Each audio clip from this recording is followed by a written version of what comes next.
Welcome back to the Manage to Win podcast. Today's episode is sponsored by Habitly.com. It's interesting. We're going to talk about IT security in the podcast today. And a lot of that comes back to habits.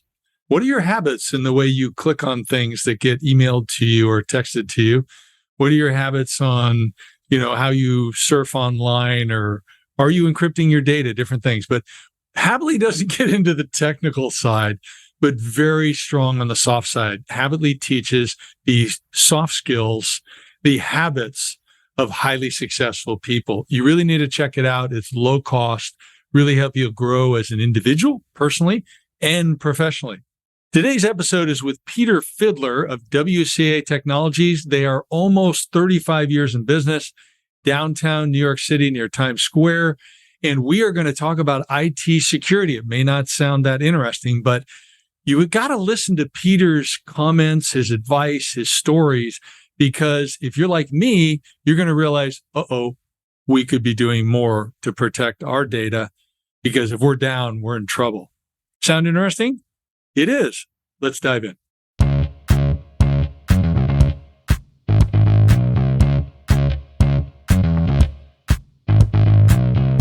Peter, I got a question for you. I get a lot of conversations about IT security, protecting my computer, etc. And I basically feel my computer's protected. Quite frankly, I wish you could stop the text messaging I'm getting on the phone, on my phone from spam.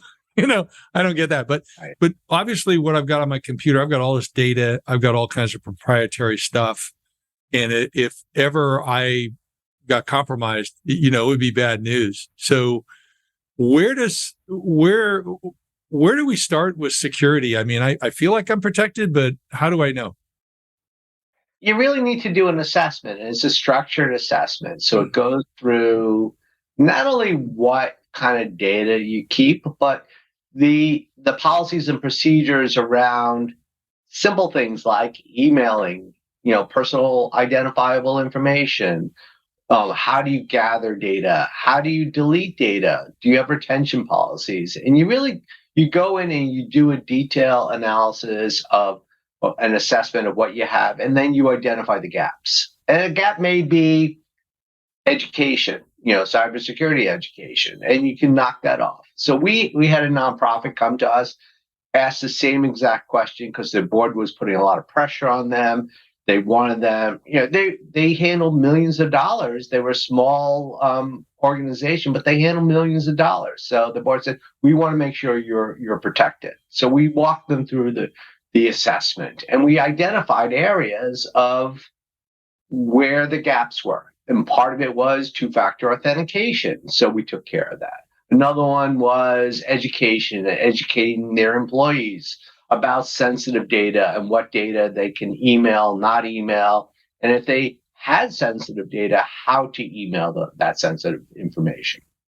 The other area, which a lot of people overlook, are third parties. Who you're dealing with, from your cleaning service to your accountant to anybody who you give money to, and it could be your bank also. So we found out their cleaning service had a key to the office. We wanted to make sure that they were bonded and make sure that they had an agreement with the cleaning service regard to their data and what they kept in the open. They were housed in a residential building, and so we asked them about the security. Who has keys to the apartment? Do you have an alarm? Do you have a video camera? Things like that. We just wanted to make sure it was, and then we came up with a game plan. We made sure everybody in the organization was trained. We made sure everybody had two-factor. Another area which is also overlooked, and it's crazy, a lot of people use their business email for personal reasons, and they email tax returns, and they email. I mean, it's ludicrous what they email. So we actually did a search of all their personal identifiable information and suggested that there were certain things that need to be deleted. And we put data loss prevention policies so nobody could send out these things. So it was a process. It didn't take that long. The executive director at the time was very nervous about it. And when we first showed them the gaps, it was like 3 pages of gaps. She flipped out. She said, "How can we be so bad? You're a IT provider." And I said, "Look, this is the first time we've done this assessment with you. Let's just handle it. We'll handle the low-hanging fruit. We'll handle the high-priority items, and then you'll be safe and secure after that." Well, it's funny. It's because like we get a computer, even if we don't have an IT service provider, and we think everything's okay. But I love what you said about that you check the third party. You're talking about the cleaning organization. I'm thinking of our house cleaner, but it, they don't have keys and they're only here when we're here. It's different with a business, where they're coming off hours and they're coming in and, they've got potential security situations. So that's really interesting on the third party part, because I'm thinking about with our company, we have a bookkeeper that's a third, contractor, and we have some other contractors, and it's like, we've never talked about security with them. Right. And they have your data. They have important data. You know? So it's interesting. It's interesting because when we interviewed a new accountant, we asked them a lot of these questions that, what do you have in place? What is your incident response plan? Something were to break, or you lose your server, you lose your office. Do you have a plan in place? So it's sort of, and our clients were asking us too, the clients that handled, financial institutions or had some regulatory compliance reason for talking to us. They asked us the questions, and we learned from that, and then we applied it to our own clients. So it was very interesting. As I recall, you work with a lot of attorneys, don't you? So they probably interrogated you, at least some of the stronger ones, maybe. Yes, you would think so. But it's interesting with law firms is they feel they're sort of protected because they're attorneys, but you can't protect yourself for somebody you don't know who they are. And you can't find them. So you can get angry and sue them, but who are you going to sue when you don't know who the ransom person that put the virus on your computer is? It's good luck. Now, the other big thing you brought up is this education piece. And one of the things that I've really developed over this last year when I'm doing trainings is train and test and train and test and train and test. So, from new employees to existing employees, how do you train people on what they should be doing? Like you brought up, they're doing personal emails from their business email address. I agree, that's nuts. Now, I do have on my laptop, I have 5 different email addresses, so I send my personal ones from my personal accounts. But the only time I send something from my business account is when I made a mistake.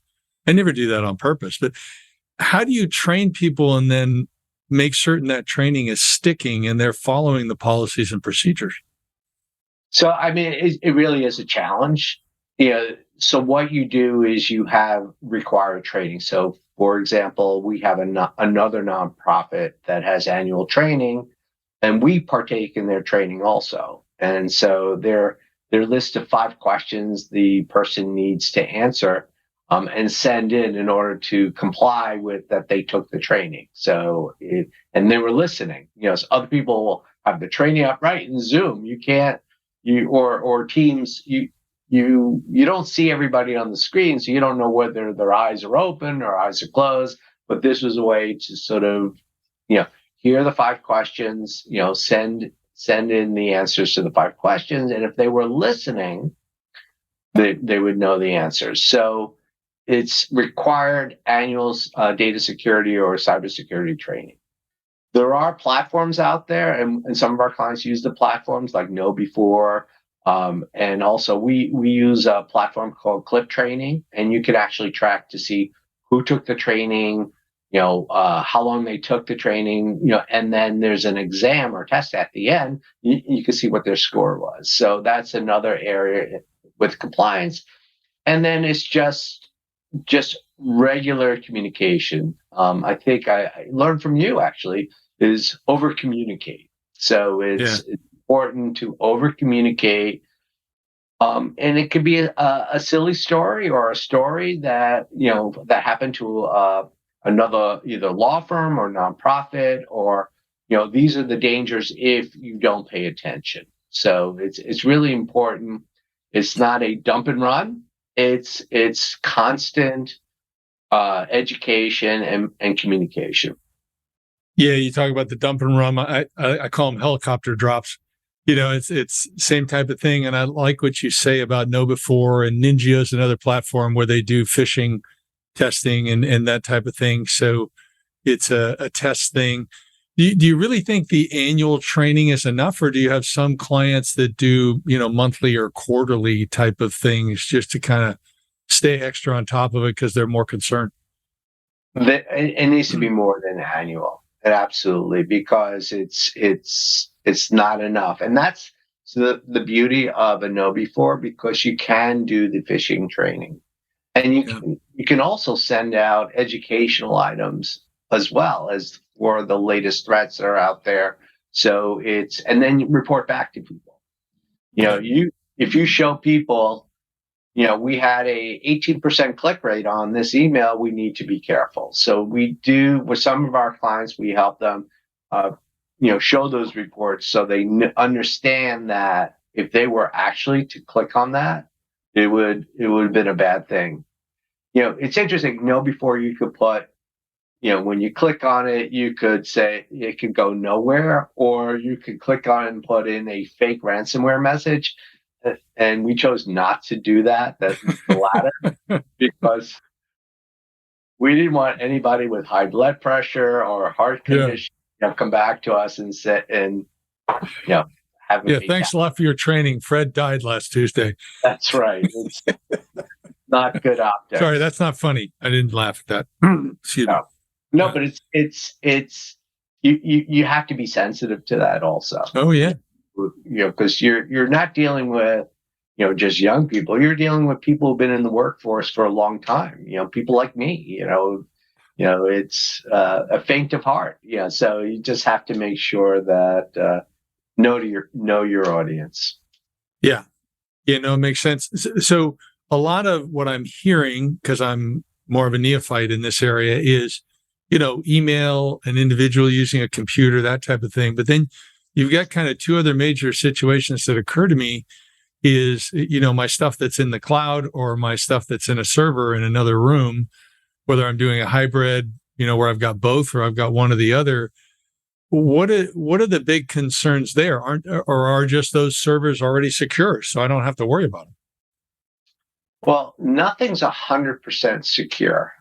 So if it's sensitive data, what you want to make sure is a couple of things. One is that the data is encrypted at rest, and then the data is encrypted in transit. So it may be on your laptop or your computer, and then when you transfer it over to the cloud platform, you want to make sure that during the transmission to that cloud platform that it's encrypted, and also that it's encrypted at rest.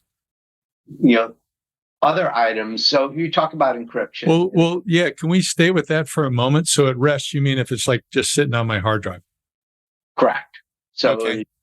It's just not doing anything, and it can be on a USB key. They have self-encrypting USB keys where it's encrypted at rest, because if somebody were to steal that, they would need the encryption key to unencrypt it. Well, interesting. I don't think any of our stuff is encrypted. So what type of products do that? I mean, is that, I guess you have server level products and you have individual, or how does that work? So with Windows 10, it's built into it. It's something called BitLocker. Oh, okay. So it takes a whole 15, 20 minutes to set up to encrypt your drive, and then it's encrypted. So the important thing is that you have the encryption key and you make sure you keep that in a safe place, because you lose that encryption key, you lose your data if something were to happen. Yeah. So, wow. but Yeah, it really is simple. It's a simple, and we at WCA, we encrypt all our laptops. That's part of our build. That's, everybody's hard drive is encrypted. We keep the encryption keys, and that's how we secure our laptops, and actually our desktops too. And when you keep those encryption keys, you bring up, I mean, that's a big thing. Do you keep those in a password management program like RoboForm or something like that, or do you put that somewhere else? We keep it in a password manager. Okay. So we various password managers that we use, but any type of password manager that has two-factor authentication built into it, you keep it in there. So you started to go on with the encryption thing. I don't know whether you're going to tell a story or whatever, but where did you want to go next past this first piece? No, so we're talking about the encryption key. So what I was going to expand upon is you want to have the keys. So, for example, there's some providers out there that will encrypt. They say, we're going to encrypt it. And then we'll say, who has the key? And they'll say, well, we have the key. We manage it.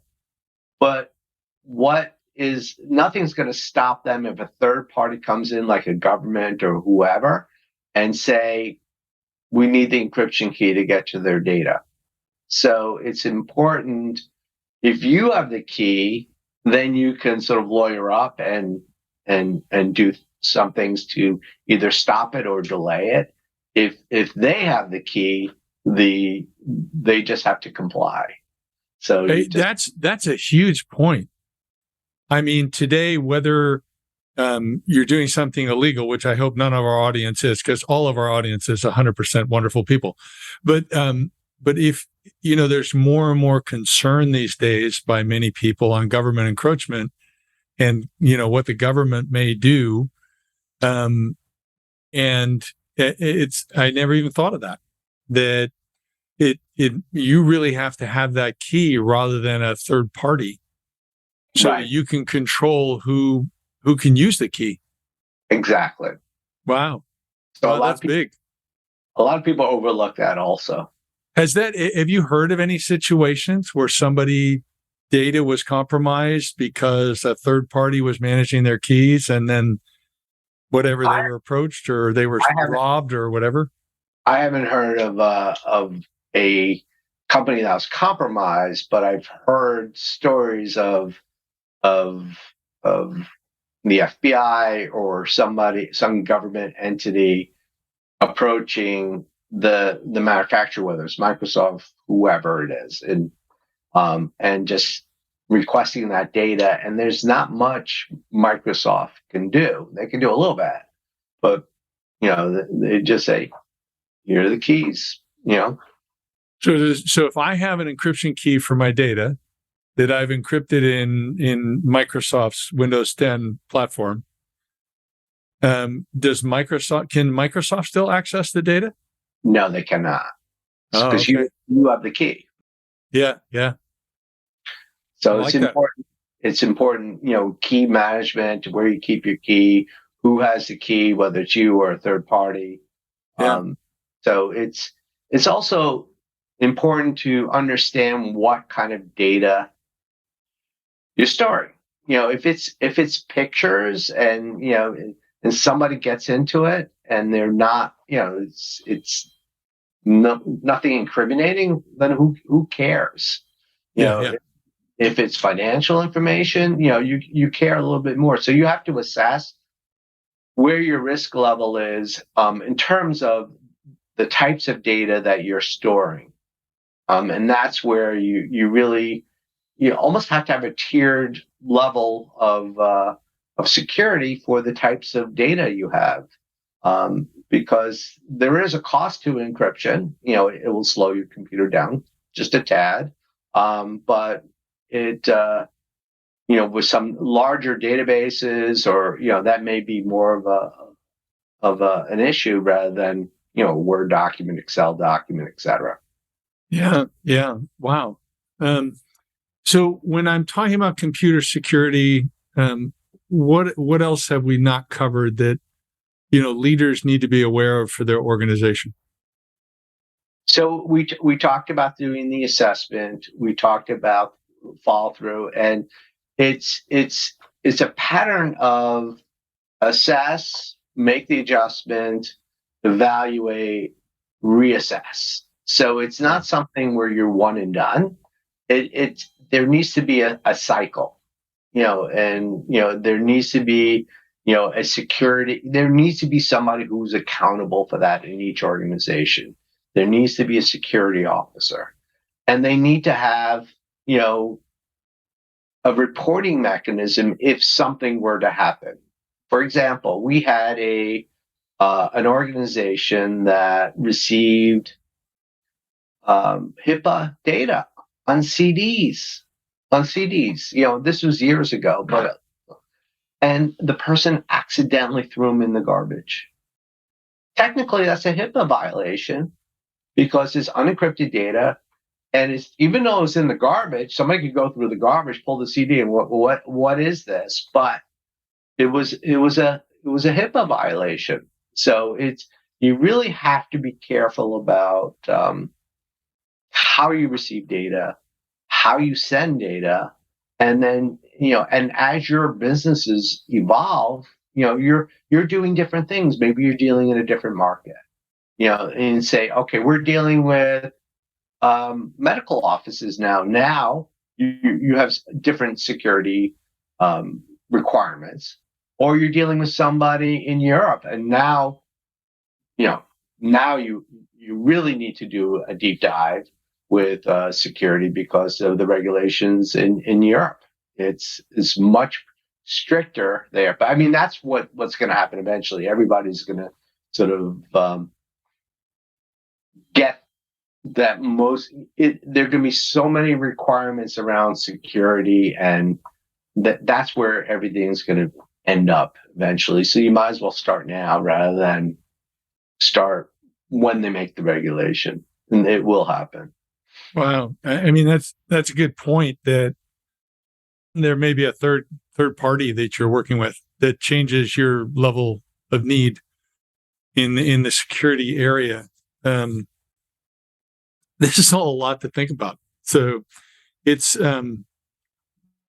what you see, if I'm understanding it correctly, you see more regulations coming from the government mandating additional security. Is that what I'm hearing? Yes, it happens all the time. Governments like to govern. They like to impose regulation because a select few did something really bad. And so they regulate that. Sometimes they over-regulate and they scale it back. But I mean, that's what's happening. Is you'll see you want to absolutely make sure you protect the consumer. You want to make sure that you treat their data like you would want to treat your own data. So yeah. I talk about being the guardian of people's data. How much data do you have? What do you keep? Is user? Is their address? Is their phone number? Thank God we don't keep any social security information or credit card information. But if you do keep that, now you need to encrypt. You need to make sure that you safeguard that information. I mean, that's why we outsource our payroll, because we onboard somebody, we get their social security card or driver's license or passport, we scan it, we upload to the payroll company. We basically, by doing that, we shift responsibility from us to the payroll company, and then we remove it from our system. So if you can have the ability to shift that responsibility to a third party, a reputable third party, so you do your due diligence, it'll make things a little easier because they know how to, theoretically, they know how to protect your data. Theoretically. But I love the fact you brought up earlier, the education side, new employees, existing employees. I think that's really important, how you engage in that. You also brought up doing this security audit, identifies things to be done, you choose what to do, then you audit again. How often should people be doing that that audit? What should that cycle be? I mean, the audit should be done, really depending on the size of the organization. I would say, it could be quarterly, it could be every 6 months, it could be annual. I say minimum annually. So when we do audits, or we actually will use third parties to do penetration testing and things like that to make sure that we're doing our job, because we could say, we don't audit ourselves, we bring somebody else to audit us. But if you're doing constant scans on a business, you can identify any vulnerability that's there. And a vulnerability can be something on an iPhone, or something on unpatched server, or a IoT device like a temperature, a thermostat, or some other device that's out there. You need to understand what you have. So that's why, as part of the assessment, is you're doing an inventory also. You inventory every asset you have. And then if something pops up that you're not aware of, you investigate. So all of a sudden, if you see a device on the network, somebody may plug something in by accident, and all of a sudden we're saying, we're seeing this strange device, blah, blah, blah, blah, and you identify where it is, and then you remove it or you secure it. So I'll give you another example. We had a client call us, I think it was about a week and a half ago, and they were getting some video recording device. And it was a device, you plug the network card, they called and said, we need you to put this on the network. And we were like, well, we find out we need the manufacturer. We want to make sure it's secure. And they were a little annoyed that we asked that question. But it all goes into how you design, how you implement that device. It could be, a nebulous, silly device, but if it doesn't have any security patches, or somebody can get into it, then it can cause harm. So we decided, once we found out what it was a secure device, we decided to segment it from other users on the network. That's the first thing. The second thing we did, we asked who needs to have access to this, and you don't want to just give blind access to everybody. You want to limit access to the people who need to do this for their job. And that's the second thing you do, is you limit access to the device. And then we installed it. But in unmanaged, or people who are sort of managing their own IT, they're not thinking about this. You talk about, there was a ransomware attack in a casino where they got into the fish tank thermometer, and they were able to get to everything. I mean, I don't know how they would do that, but that just tells me that anything that's on the network just needs to be analyzed, secured, and locked down. Yeah. Well, with that ominous thought, Peter, we're going to end the podcast. I'm thinking of coming in through a fish tank thermometer. It's just incredible. What, the security assessment, a lot of stuff you brought up has been great, been news to me, and I've been in the computer industry since 1982, so, as you know. So if they want to learn more about, your company, what you guys do, where do they go? I mean, the best place is our website. It's WCATECH.com. You'll see a picture of me, so it's me. And we have a lot of good information on there, particularly with cybersecurity. There's sort of a checklist of things to look into. And you really need to do that assessment. And we do that for our clients all the time. That's part of what we do, is as part of our managed services, is always talk to the clients about doing that assessment, making sure they understand how to secure their network.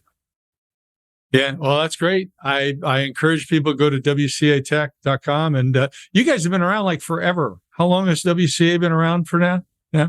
It'll be 35 years in January. Oh my gosh. Yeah.